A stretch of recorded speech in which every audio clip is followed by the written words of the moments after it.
ఇప్పుడే జీ5 app download చేయండి. చూడండి మీ ఫేవరెట్ టీవీ షోస్ ఎప్పుడైనా ఎక్కడైనా.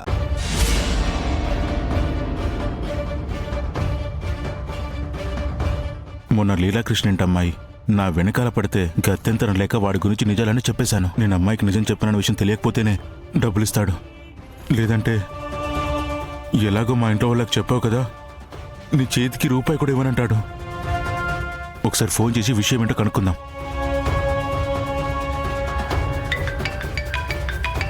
సత్తయ్య అప్పుడు జంపి మళ్ళీ ఇప్పుడు ఫోన్ చేస్తున్నాడేటి? హలో సత్తయ్య, డబ్బులు అడ్జస్ట్ కాలేదు, 2 రోజుల్లో ఇచ్చేస్తాను, కాస్త టైం ఇవ్వు ప్లీజ్.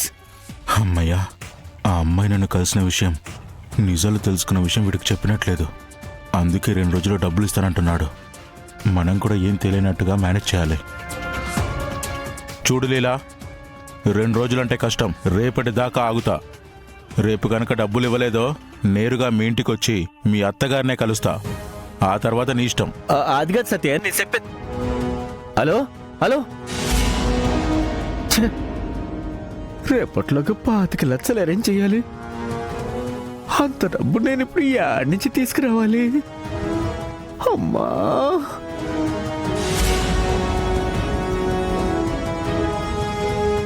దీన్ని వేసేసానంటే 25 లక్షలేం కర్మ, 3 కోట్లు వచ్చేస్తాయి.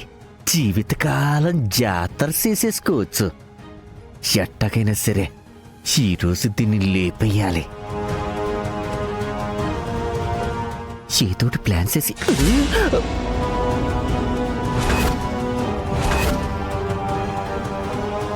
ప్రాణం తీయడం అంటే మీకు పల్లీల మీద పొట్టు తీసినంత ఈజీ కదా లీలాకృష్ణ గారు.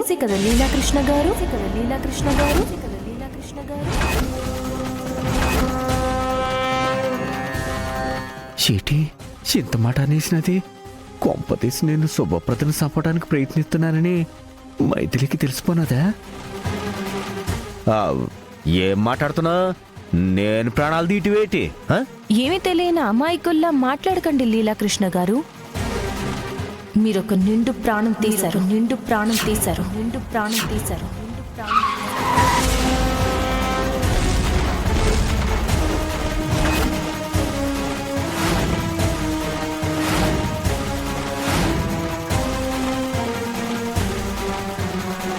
నేను తులసిని చంపిన విషయం మైథిలికిట్ట తెలుసు.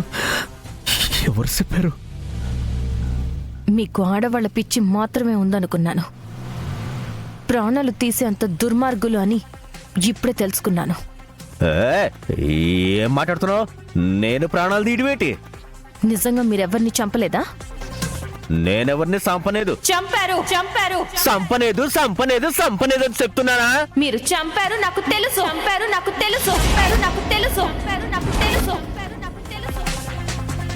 ఇగో మైథిలే, నోరుంది కదా అని నోటికి అంత వస్తే అంత వాగడం కాదు.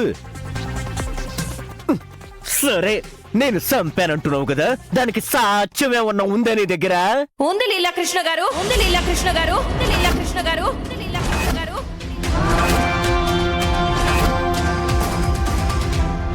ఏంటి? సాక్ష్యం ఉందా? అవును. ఒక్కసారి మీ కాలు జరపండి.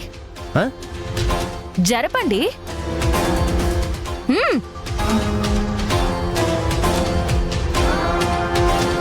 పాపం చూడండి, మీ కాలు కింద పడి ఆ చీమ ఎలా చచ్చిపోయిందో. ఏంటి? సీమ చచ్చిపోనాదా?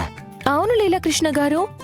చీమైనా మనిషి అయినా మీ వల్ల చచ్చిపోతే దాన్ని మర్డర్ అనే కదా అంటారు.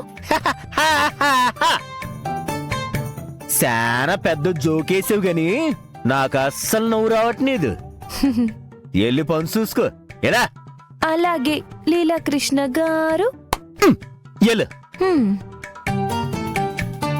వామ్మో, కొంచెం ఉంటే నిజాలన్నీ నేనే బయట పెట్టేసేవాణ్ణి. మైథిలితో చాలా జాగ్రత్తగా ఉండాలి.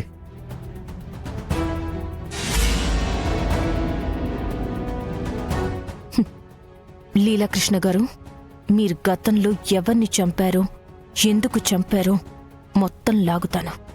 వాటికి తగిన సాక్ష్యాలు దొరికిన రోజున అవన్నీ తీసుకెళ్ళి జానకమ్మ గారి ముందు పెడతా. మీ లెక్క సెటిల్ చేస్తాను. అత్తయ్య పద. సిస్టర్, తాతయ్య విన్నారుగా, మీకు బ్లడ్ టెస్ట్లు చేయించిన తర్వాత రిపోర్ట్లన్నీ క్లియర్గా ఉంటేనే మిమ్మల్ని వెళ్ళనిస్తారట. లేదంటే జబ్బు తగ్గే వరకు మీరిక్కడే ఉండాలంట. ఏం చేస్తామమ్మా, ఇది జానకమ్మ గారి ఆర్డర్ కదా, ఉండక తప్పదు. బాబు లీలాకృష్ణ, రామయ్య గారు, ఆ ల్యాబొరేటరీ వాళ్ళకి ఫోన్ చేసి బ్లడ్ శాంపుల్స్ తీసుకెళ్ళమని చెప్పు. అట్టగేనండి, చెప్తాను.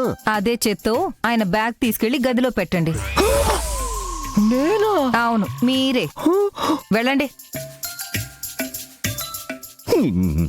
రామయ్య గారు, పదండి.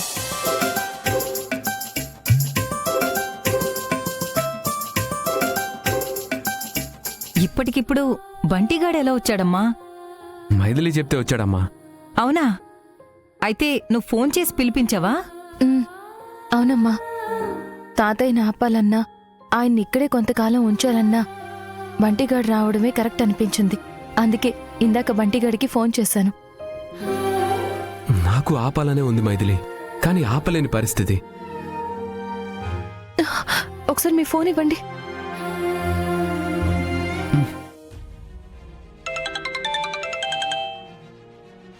అరే బంటి, ఎక్కడున్నావురా? ఇంట్లోనే ఉన్నానక్క. సరే, నువ్వు అర్జెంటుగా మా ఇంటికి రా.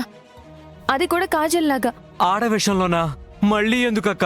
అసలు ఏం జరిగిందంటే, ఆయన అనారోగ్య సమస్య నుంచి బయటపడ్డారు కాబట్టి ఆయన ఇంటికి ఆయన వెళ్ళడమే మంచిది. అలాగా అక్క. పాపం రామయ్య తాతని తిరిగి ఇంటికి వెళ్ళిపోమంటున్నారా? అవునరా బంటి, ఆయనున్న హెల్త్ కండిషన్లో ఒంటరిగా ఉండడం ఏమాత్రం మంచిది కాదురా. కాకపోతే ఈ ఇంట్లో వాళ్ళేమో ఆయన ఇక్కడ ఉండడానికి ఒప్పుకోవట్లేదురా. మ్యాటర్ అంతా క్లియర్ గా అర్థమైందక్క.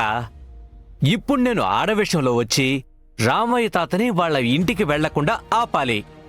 అంతేకాకుండా జానకమ్మ గారి ఇంట్లోనే ఇంకో 4 రోజులు ఉండేలా చేయాలి. అంతే కదా? అవునరా బంటి, నువ్వు వస్తేనే రామయ్య తాతని ఇక్కడి నుంచి వెళ్లకుండా ఆపగలుగుతాంరా. సరే అక్క, 10 నిమిషాలు అక్కడ ఉంటాను. థ్యాంక్స్ రా బంటి, తొందరగా వచ్చే ప్లీజ్. ఓకే అక్క. ఇదిగోండి. వాడు రాబట్టే అమ్మమ్మ గారు భయపడి తాతయ్య గారిని ఇంట్లో ఉంచడానికి ఒప్పుకున్నారు. అందుకోసమే బ్లడ్ టెస్ట్లు కూడా చేయించమన్నారు. అవును మైథిలి, బంటిగాడు కనుక వచ్చుండకపోతే ఈ పాటికి తాతయ్య మనల్ని వదిలేసి వెళ్ళుండేవారు. చాలా థ్యాంక్స్ మైథిలి. ఇప్పుడు నాకు చాలా హ్యాపీగా ఉంది. అమ్మా, మైథిలి తలుచుకుంటే సునామీని కూడా చెయ్యి అడ్డు పెట్టి ఆపగలదు. ఉమ్, అమ్మో, మరీ అంత పొగడకండి. ఏదో నా అదృష్టం బాగుండి అమ్మమ్మ గారు భయపడ్డారు కాబట్టి మన ప్లాన్ వర్కౌట్ అయ్యింది. లేదంటే నాకంత సీన్ ఉండేది కాదు. పోనీలే అమ్మా, మొత్తానికి రామయ్య గారు ఇక్కడే ఉంటున్నారు, అంతే చాలు. జీ5 యాప్ డౌన్లోడ్ చేసి అన్ని ఎపిసోడ్స్ పూర్తి ఉచితంగా చూడండి.